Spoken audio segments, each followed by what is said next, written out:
আল্লাহ রসুল আল্লাহর হাবিব দিন দুনিয়ার বাদশাহ 1 তারিখে বলতে লাগলেন, ও আমার হুমাসরে হুসাইন হাসান বসে যাও।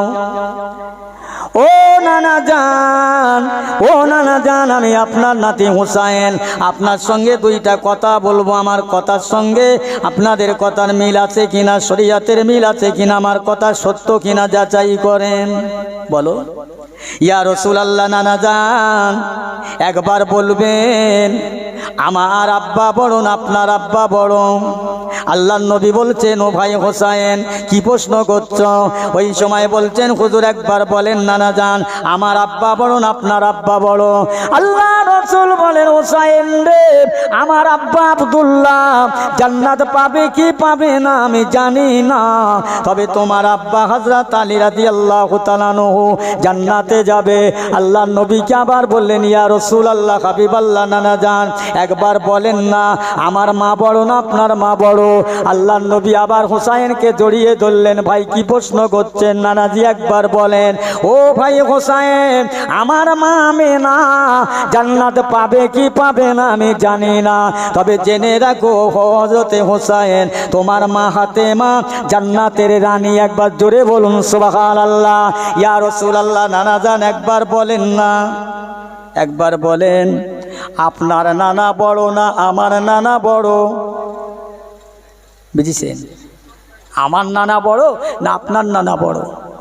আল্লাহ রসুল বললেন, ও ভাই হোসাইন আমি কি বলবো শোনো, আমার নানা আব্দুল ওয়াহাব জোহরি কে চেনে কে জানি না, কজনে চেনে জানি না, তোমার নানা জান রাহমাতাল লিল আলামিনকে সবাই চেনে কদে, তোমার নানা জান বড়।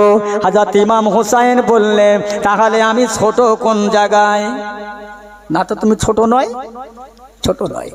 ও ভাই জানেরা, আমি যে কথা বলতে এসেছি, ইমাম হযরত হোসাইন রাদিয়াল্লাহু তাআলা নহর নানা জান জমাট বাঁধানো খাজুর বাগানের ভিতরে নবী আমার বসে বসে সেজদায় মাথা রেখে কাঁদতে লেগেছেন। আল্লাহ নবী সাহাবারা দেখতে পেলেন, শুনতে পেলেন, কাছে কাছে গিয়ে আল্লাহর নবীকে সবাই দেখে পাগলের মতো হয়ে যায়। ইয়া রাসূলুল্লাহ, হাবিবাল্লাহ একবার মাথা উঁচু করেন, আমি আবু বকর আপনার সঙ্গী সাহাবীরা এসেছে, মদিনার জমিনে আর পালো পড়ে না, মদিনার মানুষেরা খাওয়া দাওয়া বন্ধ করে দিয়েছে, মদিনার মানুষের ঘুম নিদ্রা নাই, মদিনার মানুষেরা দেওয়ানা হয়ে গেছে। ইয়া রাসূলুল্লাহ, হাবিবাল্লাহ আপনি মাথা উঁচু করেন, আমি আবু বকর আল্লাহর ইবাদত করে বান্দিগি করে জিকির করে যতটা নেকি আল্লাহ আমাকে দান করেছে, আমি তামাম নেকিগুলো আপনার উম্মতের জন্য দান করে দিয়ে দেব। আপনার কান্না আমাদের জানে সয় না। ইয়া রাসূলুল্লাহ মাথা উঁচু করেন। হোসাইন কেমন, কার ভালোবাসার মানুষ, ইনি কে? এনাকে চেনেন। 1 তারিখে হযরতে হোসাইন দাঁড়িয়েছে রাস্তায়, জিবরাইল আলাইহিস সালাম ছুটে দৌড়ে গিয়েছে হোসাইনকে কোলে নেবে। দেখতে পেয়ে হোসাইন ছুটে ছুটে মার কাছে হাজির। জিবরাইল আলাইহিস সালামের মনটা খারাপ, একটু কোলে নেব হোসাইনকে, একটু আদর করব, চলে গেল, মার কাছে পারল না। তারপরের দিন মসজিদে গিয়ে দেখছে হযরত হোসাইন রাদিয়াল্লাহু তাআলা আনহু আল্লাহর নবীর একজন সাহাবী দাইয়াতুল কলবি বলে তার কোলে উঠে খেলা করছে। হযরত জিবরাইল আলাইহিস সালাম দেখলেন যে এই দাইয়াতুল কলবির চেহারাটা ওই চেহারায় মেলাতে হবে, তবে না হাসান হোসাইনকে কোলে নেওয়া যাবে, তার আগে না। জিবরাইল আলাইহিস সালাম তারপরের দিন সবার আগে গিয়ে হাজির দাইয়াতুল কলবের রং চেহারা নিয়ে।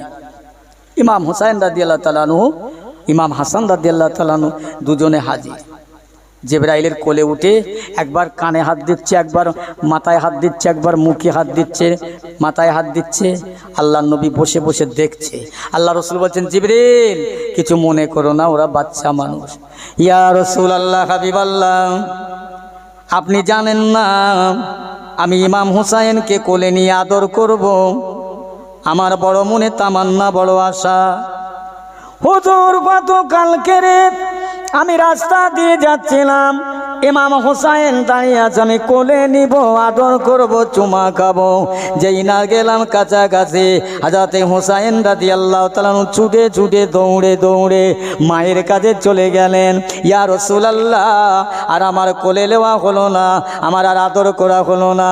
ইয়া হাবিবাল্লাহ, তারপরের দিন এসে দেখলাম ইমামে হোসাইন রাদিয়াল্লাহু তাআলা আনহু আপনার সাহাবী দাইয়াতুল কলবির কোলে উঠেছে। আমি জিবরাইল কৌশল করে আমি দাইয়াতুল কলবির চেহারাটার সঙ্গে আমার চেহারাটার রংটা বদলে নিলাম।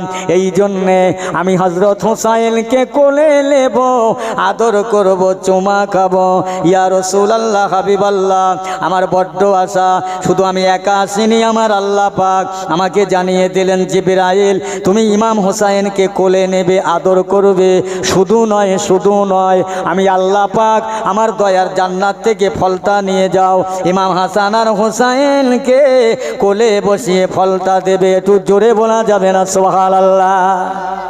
সেই হোসাইন, এই হোসাইন, আহা! ও বন্ধুগণ, ও আমার ভাই জানেরা, ইমাম হোসাইন রাদিয়াল্লাহু তাআলা আনহু, ইমাম হাসান রাদিয়াল্লাহু তাআলা আনহুর একবার এই শহীদ হবার একটা কারণ আছে। একদল মেয়েরা গল্প করে, বলে মা ফাতেমা কাপড় চেঞ্জ করছে গোসল করে, ইমাম হাসান আর হোসাইন বলেছিল আম্মা জান আপনাকে এত সুন্দর দেখতে। এই কথাটা হযরত আলীর সঙ্গে বললেন, আব্বা জান আম্মা জান মিচে মিচে ঘুরে বেড়ায় কেমন পাগলের মতো, মাকে এত সুন্দর। এই কথা হযরত আলী ফাতেমাকে জিজ্ঞাসা করলেন, ফাতেমা তুমি এত গোপনভাবে থাকো, এত লুকিয়ে থাকো, আমার এই কথাটা কে বলেছে? যে বলেছে আমার চেহারার কথা আপনার সঙ্গে, সে বেটা যেন জওরে কওরে যায়। মেয়েরা বলে এই জন্যে হাসান হোসাইন মায়ের বদদোয়ায় শহীদ হয়েছে, নাউজুবিল্লাহ।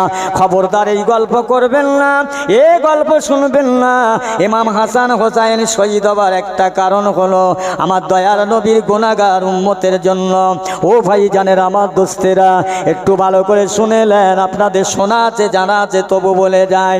আল্লাহর নবী দিন দুনিয়ার বাদশাহ, এক সময় মদিনা থেকে 3 দিন পাওয়া যায় না, মদিনার জমিনে সূর্যের আলো পড়ে না, মদিনার বাচ্চারা মায়ের স্তনে দুধ পান করে না, মদিনার পশু জন্তুরা তারাও গাছের পাতা খায় না, খাদ্য খায় না। মদিনার মানুষেরা শুনেছে নবী পাওয়া যায় না, তারা কেউ উঠে নিহত হয়ে আহত হয়, কেউ গাছে থেকে পড়ে মারা যায়, টাকা পটে থেকে লাফতে গিয়ে ঠান্ডা ভেঙে যায়। নবী পাওয়া যায় না, মদিনার মানুষের মনে ভালো লাগে না, মানুষেরা কাঁদতে লাগেছে, বাচ্চারাও দুধ পান করে না। আল্লাহ নবী দিন দুনিয়ার বাদশা কিভাবে চলে গেলেন, কিভাবে গেলেন? সেদিনটা ছিল লাইলাতুল বারাত, যাকে বলা আমরা শবে বরাত। এই রমজান মাসের আগে একটা মাস আছে, কি মাস? ওই দেখো, কথা বলো, শাবান মাস। ওই শাবান মাসের 14 তারিখের দিবাগত রাত্রি শবে বরাত পালন করি। আল্লাহ নবীর মনটা যেন বড় চঞ্চলতা আনমো না। আম্মা জান আয়েশা দেখে বসতে পেরেছে, হুজুর আপনি আরাম করছেন কেন? এই কোন আয়েশা? এ তোমার আমার ঘরের আয়েশা নয়। আম্মা জান আয়েশা ছিল 6 লক্ষ হাদিসে পাকের হাফেজা, 30 পারা কোরআন পাকের হাফেজা। আম্মা জান আয়েশা মুহাদ্দিস ছিলেন, আরবের মাটিতে দাঁড়িয়ে দাঁড়িয়ে আরবি ভাষায় কবিতা রচনা করবার মতো শক্তি ছিলেন সেই আম্মা জান আয়েশা সিদ্দিকা রাদিয়াল্লাহু তাআলা আনহা। আল্লাহ নবীকে জিজ্ঞাসা করেন, হুজুর আপনি এমন করছেন কেন? ও আমার আয়েশা, আজকে রাতের বেলা হবে রাতটা লাইলাতুল বরাত, শবে বরাত, ভাগ্য পরিবর্তনের রাত। আজকে মানুষের দোয়া আল্লাহর দরবারে কবুল হবে। ও আমার আয়েশা, আজকে রাতের বেলা আমার আল্লাহ তাআলা প্রথম আসমানে নেমে এসে তার কুদরতি 2টো হাত, তার রহমতি 2টো হাত আল্লাহ বান্দার দিকে বাড়িয়ে দেবে। আয় বান্দা, কে কি লিবি, কে কি যাবে, আয় আমার রহমতের দরজাটা তোদের জন্য খুলে দিলাম, আমার কুদরতি হাতটা বাড়িয়ে দিলাম, আয় আমার দয়ার রহমতের দরজা খুলে দিলাম, আয় আয় আমার দয়া আমার রহমত তোরা লুটপাট করে নিয়ে যা। জোরে বলুন সুবহানাল্লাহ। আল্লাহ নবী বলেন, আয়েশা এই রাতের বেলা আমি আমার গুনাহগার উম্মতের জন্য দোয়া চাবো, কাঁদবো, আখিরাতে নাজাতের জন্য, ফায়সালার জন্য কাঁদবো, জায়গাটা ঠিক করতে পারি না। আহা, নবী কাঁদবে, রাত্রিরে দোয়া কবুল হয়। মাঝরাত্রি উঠে আল্লাহ রসুল চলে গেলেন, আম্মাজান আয়েশা ঘুম ভেঙে গেলেন, উঠে দেখছে নবী ঘরে নাই। পাগলের মতো হয়ে গেল, ঘরে বাইরে বিলে সব জায়গায় ঘুরে পাচ্ছে না। আম্মাজান আয়েশা ছুটে ছুটে দৌড়ে দৌড়ে অন্ধকার রজনীতে কোথায় গেলেন? নিজের আব্বাজানের ঘরে, হযরত আবু বকর সিদ্দিক রাদিয়াল্লাহু তাআলা আনহুর ঘরে। আব্বাজান, এখান নবী এসেছে? না তো মা, হুজুরকে পাচ্ছি না। আব্বাজান, আল্লাহর নবীকে খুঁজে পাচ্ছি না। হযরত আবু বকর সিদ্দিক রাদিয়াল্লাহু তাআলা আনহু উঠে জান্নাতুল বাকি, জান্নাতুল মুআল্লা সমস্ত জায়গায় ঘুরলেন, দেখলেন কোথাও কোনো জায়গা আমার নবীর সন্ধান পাওয়া গেল না। আবু বকর সিদ্দিক মদিনার মানুষদের ডাক দিলেন, ও মদিনার মুসলমানেরা, ও মদিনাবাসীরা, তোমরা কি এখনো ঘুমাবে না? কে তেল দিয়ে তোমাদের কি চিন্তাধারা নাই? তোমাদের কি দয়া মায়া নাই? আল্লাহর নবী দিন দুনিয়ার বাদশা, মদিনাতে পাওয়া যাচ্ছে না। জান্নাতুল মুআল্লা, জান্নাতুল বাকিয়া तमाम জায়গা ঘুরে ঘুরে নবীকে পাওয়া যায় না। কোথায় গেল? কোন দিকে গেল? আমি আবু বকর ঠিক করতে পারি না।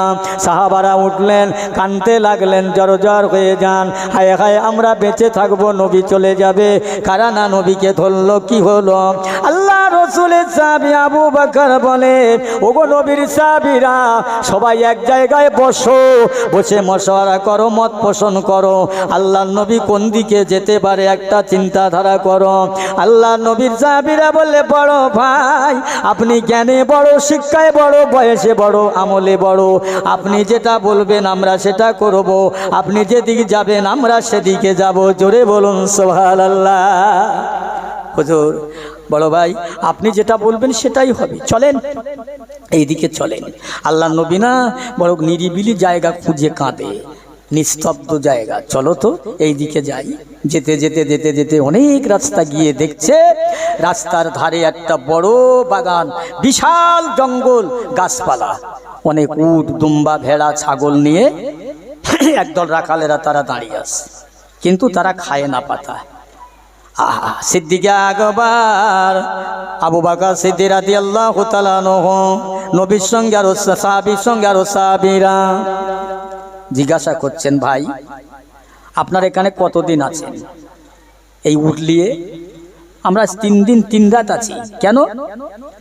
বলে, আপনারা কোত্থেকে আসছেন? বলে, আমরা মদিনায় থেকে, আমরা নবী খুঁজে পাই না। ও, ওই রাখালেরা বলতে লাগলেন, ভাইজান, ওই লোকটা তো আমি চিনি না, জানি না, তবে যেদিন থেকে ওই মানুষটা গেল তার চেহারাটা দিয়ে নূর চমকাচ্ছে, নুন চমকাচ্ছে, আর জবানে বলছে, রব্বি হাবলি উম্মতি, ইয়া রব্বি উম্মতি, ইয়া রব্বি হাবলি উম্মতি, আল্লাহ আমার উম্মতের উপায় কি হবে, এই না বলতে বলতে যায়, চোখের গোড়া দিয়ে পানি ঝরঝর করে ঝরে যায়।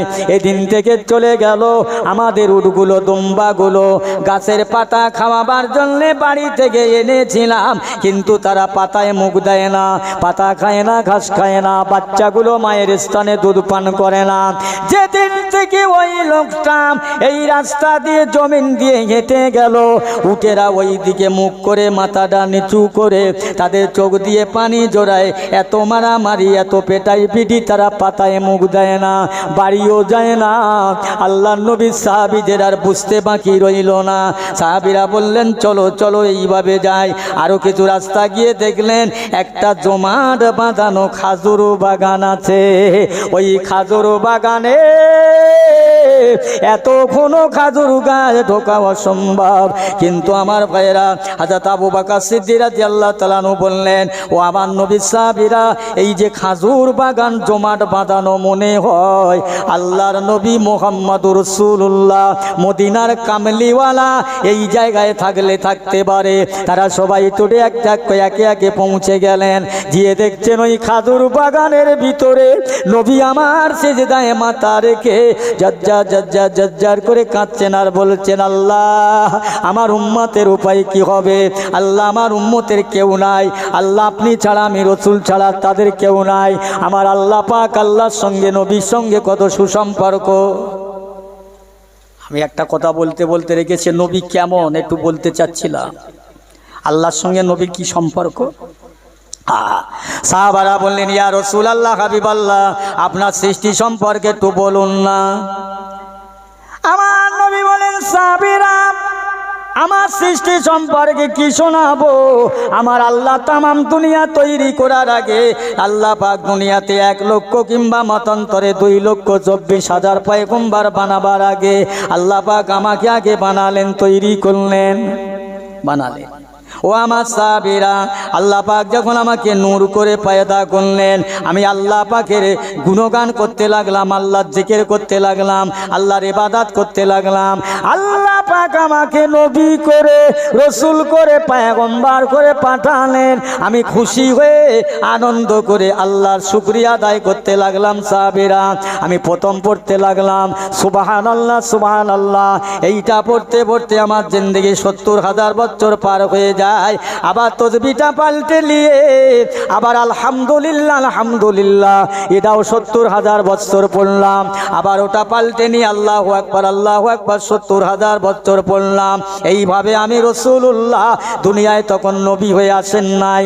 আল্লাহ পাকের জিকির তসবিহ আমি 1 নয় 2 নয় 2,10,000 বছর আমি আল্লাহর জিকির করেছিলাম। একটু চিল্লে বলা যাবে না সুবহানাল্লাহ? তাহলে আল্লাহ রসুল বলেছেন, আমার সাহাবীরা, আমি যখন আল্লাহ পাকের 2,10,000 বছর জিকির করলাম, আল্লাহ পাক আমার প্রতি খুশি হয়ে, সন্তুষ্ট হয়ে হাবিব বলে ডেকে উঠলেন। আমি আল্লাহ নবী আর থাকতে পারলাম না। যখন আল্লাহ পাক আমাকে হাবিব বলে ডেকে উঠলেন, ওই সময় আমি রাসূলুল্লাহ কি বলতে লাগলাম জানেন সাহাবারা?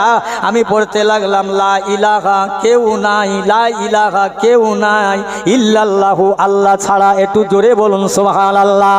আল্লাহ নবী বলছেন, লা ইলাহা ইল্লাল্লাহ, লা ইলাহা ইল্লাল্লাহ। আর আমার আল্লাহ বলছে মুহাম্মাদুর রাসূলুল্লাহ, মুহাম্মাদুর রাসূলুল্লাহ। নবী বলে লা ইলাহা ইল্লাল্লাহ 1 বার, আর আমার আল্লাহ বলে 2 বার মুহাম্মাদুর রাসূলুল্লাহ। কি বলছেন জানেন আল্লাহ? এই আমার হাবিব, আপনি বলছেন লা ইলাহা ইল্লাল্লাহ, আমি আল্লাহ ছাড়া যেমন আপনার কেউ নাই। আমি আল্লাহ বলছি মুহাম্মাদুর রাসূলুল্লাহ, আমি আল্লাহ বলছি আপনি আমার দোস্ত, আমার বন্ধু। আমি আল্লাহ, আপনি ছাড়া আমার কেউ নাই। একবার জোরে বলা যাবে না? আর একটু জোরে হবে না? কষ্ট হচ্ছে নাকি আপনাদের? বাবা একটু বলেন না, কষ্ট হচ্ছে কি? হ্যাঁ, কষ্ট নেবেন না। সংক্ষেপ। তাহলে আল্লাহর সঙ্গে আল্লাহ নবীর কত সুসম্পর্ক, কত বন্ধুত্ব। সেই রাসূল খাজুর বাগানে পড়ে কাঁদছে উম্মতের জন্যে। 1 তারিখে আম্মাজান আয়েশা সিদ্দিকা রাদিয়াল্লাহু তাআলা আনহা বলেছিলেন, হুজুর, কিয়ামতের দিনে, হাসরের ময়দানে, কঠিন দিনে, যেদিন কেউ কারো হবে না, সেদিন আমি আয়েশা, আপনার বিবি খাদিজা, অন্য অন্য আহলিয়াত, আপনার বেটি ফতেমা, এদের কথা কি ভুলে যাবে? নবী বলেছিল, হ্যাঁ গো আয়েশা, আমি ভুলে যাব, ভুলে যাব। একমাত্র আমার উম্মতে মুহাম্মাদের মায়ায়, প্রেমে, ইয়া রাসূলুল্লাহ, আপনাকে আমরা কোথায় পাবো? আমার নবী বলেন, আয়েশা, সর্বপ্রথম খোঁজ করবে মিজানের আল্লাহর ধারে, যেখানে আল্লাহ নেকি বদি ওজন করবে। ও আয়েশা, ওখানে দেখো। ওখান যদি না পাও, ফুলসিরাতের দরজার ধারে দেখবে। আয়েশা, ওখান যদি না পাও, হাসরের ময়দানে দেখবে। আয়েশা, ওখান যদি না পাও, জাহান্নামের ধারে যাবে।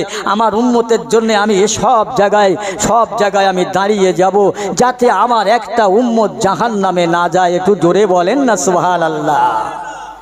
আমার পিয়ারা ভাইরা, সেই নবী আহালি আওলে বায়েতের ভালোবাসায় আমরা বসেছি। আমার ভাই, কোন হোসাইনের কথা বলতে বলতে আবার এই দিকে আসলাম। আহা, আল্লাহ রাসূল, আল্লাহর হাবিব, দিন দুনিয়ার বাদশাহ 1 তারিখে বলতে লাগলেন, ও আমার হুমাসরে হোসাইন হাসান, বসে যাও। ও নানা জান, ও নানা জান, আমি আপনার নাতি হুসাইন, আপনার সঙ্গে 2টা কথা বলবো। আমার কথার সঙ্গে আপনাদের কথার মিল আছে কিনা, শরীয়তের মিল আছে কিনা, আমার কথা সত্য কিনা যাচাই করেন। বলো। ইয়া রাসূলুল্লাহ, নানা জান, একবার বলবেন। আমার আব্বা বড় না আপনার আব্বা বড়? আল্লাহর নবী বলছেন, ও ভাই হোসাইন কি প্রশ্ন করছো?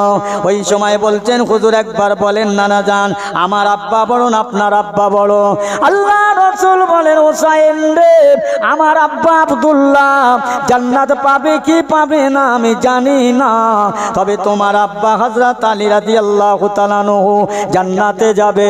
আল্লাহর নবীকে আবার বললেন, ইয়া রাসূলুল্লাহ, হাবিবাল্লাহ, নানা যান একবার বলেন না, আমার মা বড় না আপনার মা বড়?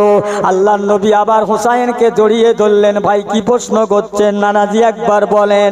ও ভাই হোসাইন, আমার মা আমেনা জান্নাত পাবে কি পাবে না আমি জানি না, তবে জেনে রাখো হযরতে হোসাইন, তোমার মা ফাতেমা জান্নাতের রানী। একবার জোরে বলুন সুবহানাল্লাহ। ইয়া রাসূলুল্লাহ, নানা যান একবার বলেন না, একবার বলেন, আপনার নানা বড় না আমার নানা বড়? বুঝেছেন? আমার নানা বড় না আপনার নানা বড়? আল্লাহ রাসূল বললেন, ও ভাই হোসাইন, আমি কি বলবো শোনো, আমার নানা আব্দুল ওয়াহাব জোহরি কে চেনে কে জানি না, কজনে চেনে জানি না, তোমার নানা জান রাহমাতাল লিল আলামিনকে সবাই চেনে কোজে, তোমার নানা জান বড়। হযরত ইমাম হোসাইন বললেন, তাহলে আমি ছোট কোন জায়গায়? না তো তুমি ছোট নয়, ছোট নয়। ও ভাই জানেরা, আমি যে কথা বলতে এসেছি, ইমাম হযরত হোসাইন রাদিয়াল্লাহু তাআলা আনহুর নানা জান জমাট বাঁধানো খাজুর বাগানের ভিতরে নবী আমার বসে বসে সেজদায় মাথা রেখে কাঁদতে লেগেছেন। আল্লাহর নবী সাহাবারা দেখতে পেলেন, শুনতে পেলেন, কাছে কাছে গিয়ে আল্লাহর নবীকে সবাই দেখে পাগলের মতো হয়ে যায়। ইয়া রাসূলুল্লাহ, হাবিবাল্লাহ, একবার মাথা উঁচু করেন, আমি আবু বকর আপনার সঙ্গী সাহাবীরা এসেছে, মদিনার জমিনে আর পালো পড়ে না, মদিনার মানুষেরা খাওয়া দাওয়া বন্ধ করে দিয়েছে, মদিনার মানুষের ঘুম নিদ্রা নাই, মদিনার মানুষেরা দেওয়ানা হয়ে গেছে। ইয়া রাসূলুল্লাহ, হাবিবাল্লাহ, আপনি মাথা উঁচু করেন, আমি আবু বকর আল্লাহর ইবাদত করে বান্দিগি করে জিকির করে যতটা নেকি আল্লাহ আমাকে দান করেছে, আমি তামাম নেকিগুলো আপনার উম্মতের জন্য দান করে দিয়ে দেব। আপনার কান্না আমাদের জানে সয় না। ইয়া রাসূলুল্লাহ, মাথা উঁচু করেন। এত মাথা উঁচু করেন না। আবু বকরের কত নেকি, কত সওয়াব হিসেব আছে। আম্মাজান আয়েশার ঘরে রাসূলুল্লাহ এসে জিজ্ঞাসা করছেন, আয়েশা, এই আল্লাহর আসমানে কতটা তারা হিসেব করতে পারো? জি ইয়া রাসূলুল্লাহ, আপনি পারেন, আল্লাহ পারেন, আমি পারবো না। ও আয়েশা, এই আল্লাহর আসমানে যত তারা দেখতে পাচ্ছ, তারা এই তারকা পরিমাণ নেকি, তারকা পরিমাণ সওয়াব আমার হযরত ওমর ফারুকের আমলে। একটু জোরে বলবেন সুবহানাল্লাহ। আরে বাবা, এত আমল! আম্মা জান আয়েশা বলছেন, হুজুর, আমার আব্বা আবু বকর সর্বপ্রথম ঈমান এনেছিলেন আপনার কাছে, তার কত নেকি? আল্লাহ রাসূল বলেন, আয়েশা, ভালো কথা। আল্লাহ রাসূল বলেন, আয়েশা, আমার ওমরের সারা জীবনের নেকি, সারা জীবনের ইবাদত আমল যদি একটা পাল্লায় রাখা যায়, আমার আবু বকরের সারা জীবনের নয়, সারা জিন্দেগির নয়, 3 দিনের নয়, 3 রাতের নয়, এক রাতের আমলটা যদি একটা পাল্লায় তুলে দেওয়া হয়, তাহলে দেখা যাবে হযরত ওমরের সারা জীবনের আমলের চাইতে আবু বকরের এক রাতের আমলের পাল্লা ভারী হয়ে যাবে। জোরে বলেন না সুবহানাল্লাহ। সেই নাকি, সেই নাকি দেবেন। ও বন্ধুগণ, শুধু তাই নয়, তামাম সাহাবারা কাঁদতে লাগলেন, ইয়া রাসূলুল্লাহ, মাথা উঁচু করেন, আমরা আপনার উম্মতের জন্য নেকি দিয়ে দেব। কিন্তু নবী মাথা উঁচু করেন না, মাথা তোলেন না, কেঁদে যারে জার হয়ে যায়, বুকের ভিতরটা যেন মেশিনের মতো নবীর আওয়াজ হয়। সাহাবীরা কেঁদে যারে জার হয়ে যায়। সাহাবীরা আবার বসে আলোচনা করলেন, বলো বলো, আল্লাহর নবীর সবচেয়ে মহব্বতের মানুষকে আছে? ভালোবাসার মানুষ কে আছে? নবী কাকে বেশি ভালোবাসে? তিনি কে নবীকে বেশি ভালোবাসে মান কেউ আছে?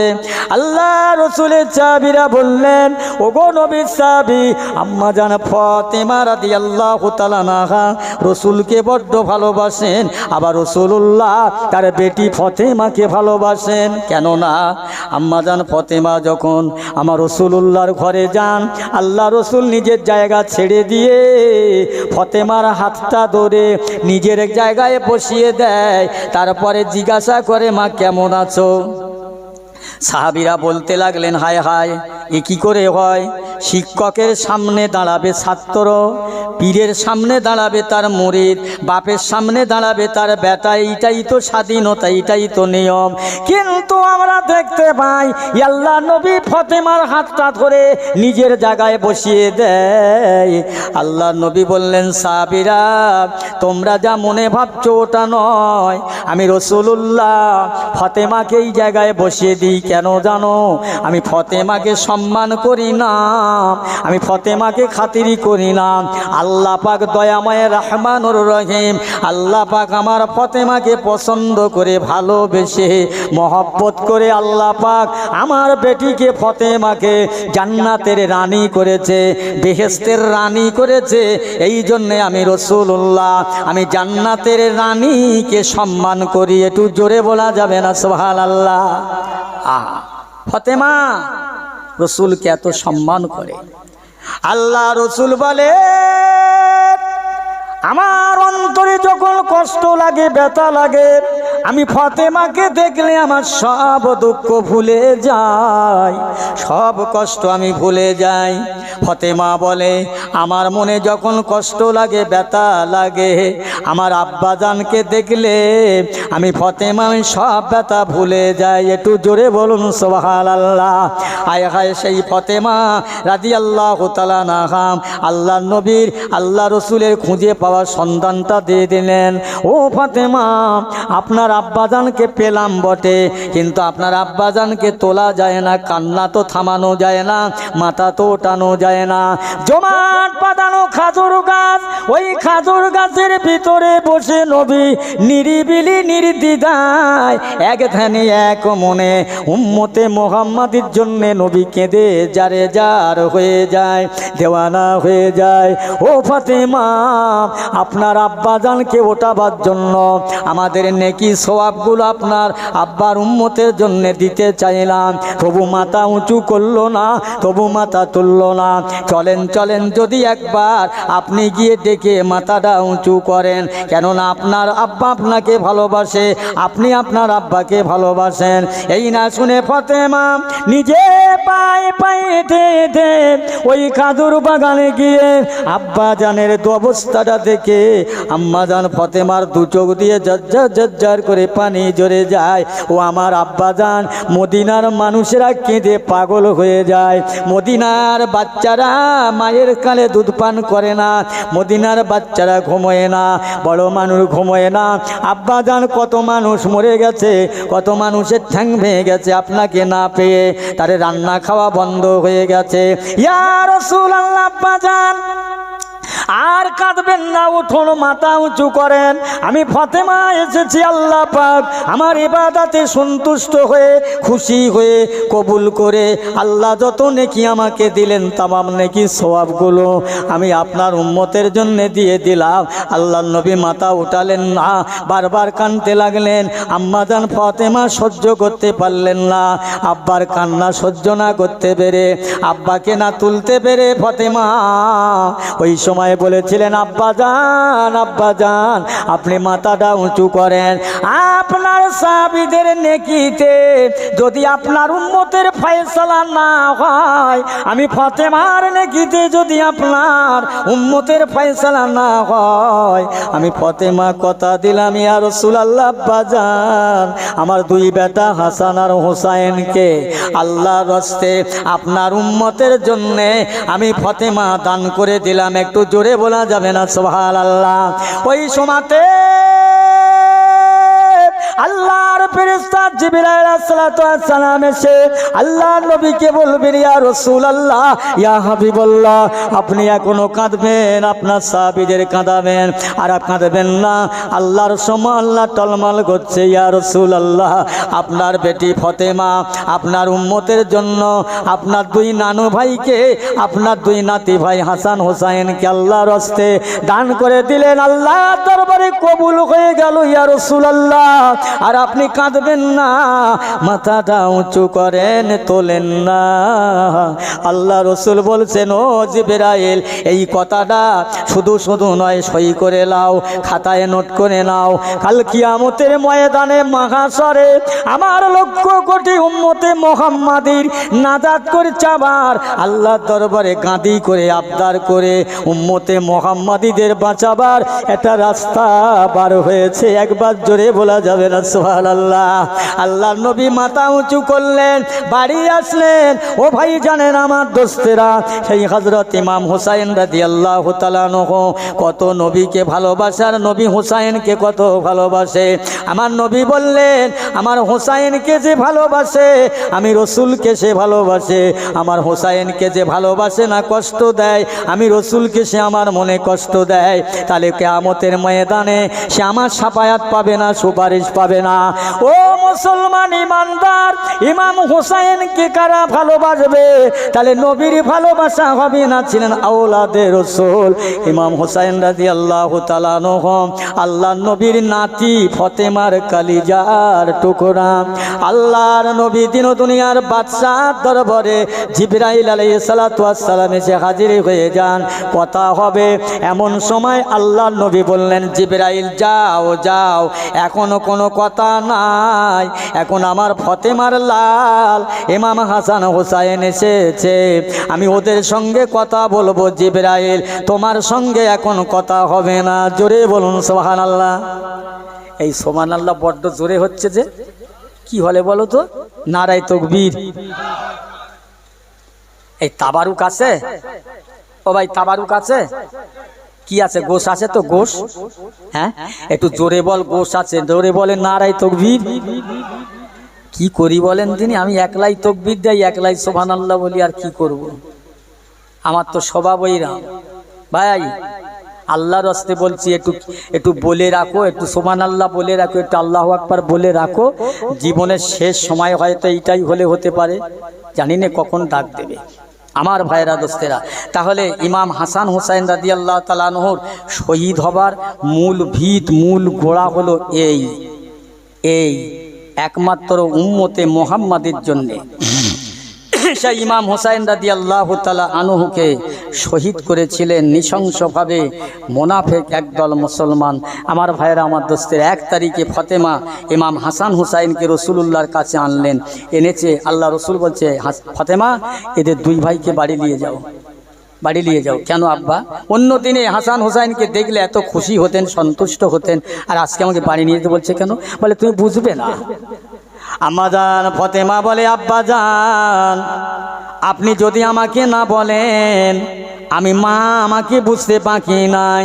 আমার 2 বেটাকে আপনার গুনাহগার উম্মতের জন্য কবুল হয়ে গেছে, আমি বুঝতে পারলাম